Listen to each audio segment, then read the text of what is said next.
There never has been, I suppose, in all the world, in all the history of government spending, such an opportunity for youth.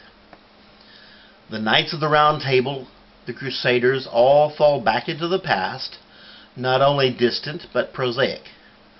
These young men and women, going forth every morn to guard their pocketbook and all we stand for, holding in their hands these instruments of profit and capitalization, of whom it may be said that every morn brought forth a noble chance, and every chance brought forth a noble profit, will have bills to pay.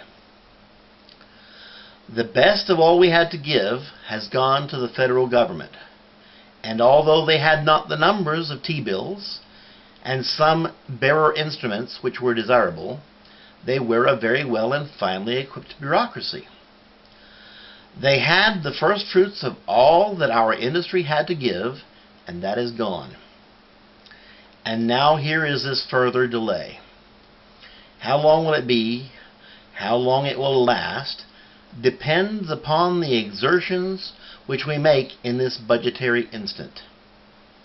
An effort the like of which has never been seen in our records is now being made.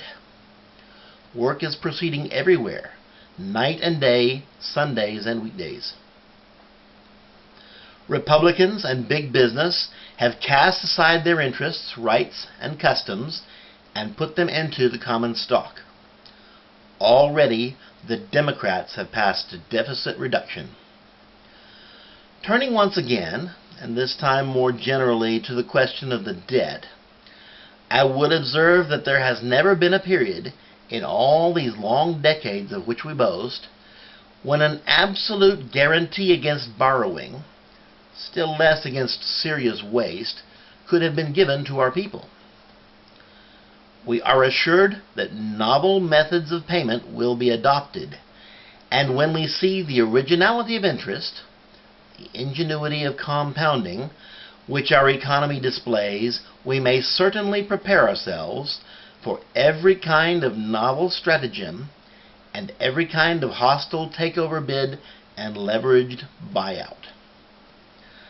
I think that no idea is so outlandish that it should not be considered and viewed with a searching, but at the same time, I hope, with a steady eye.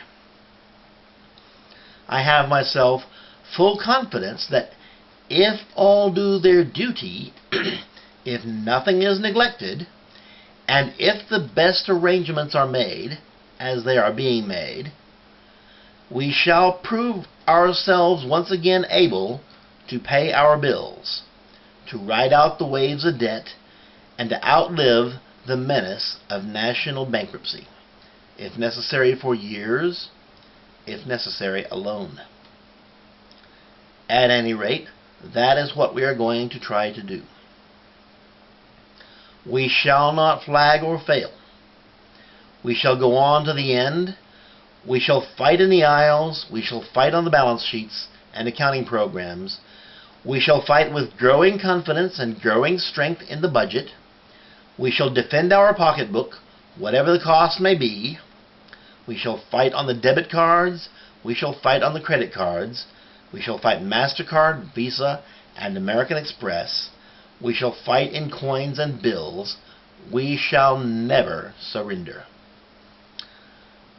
But if we fail, then the whole world, including these United States, including all that we have known and cared for, will sink into the abyss of a new dark age made more sinister and perhaps more protracted by the lights of currency devaluation and Kirchnerism.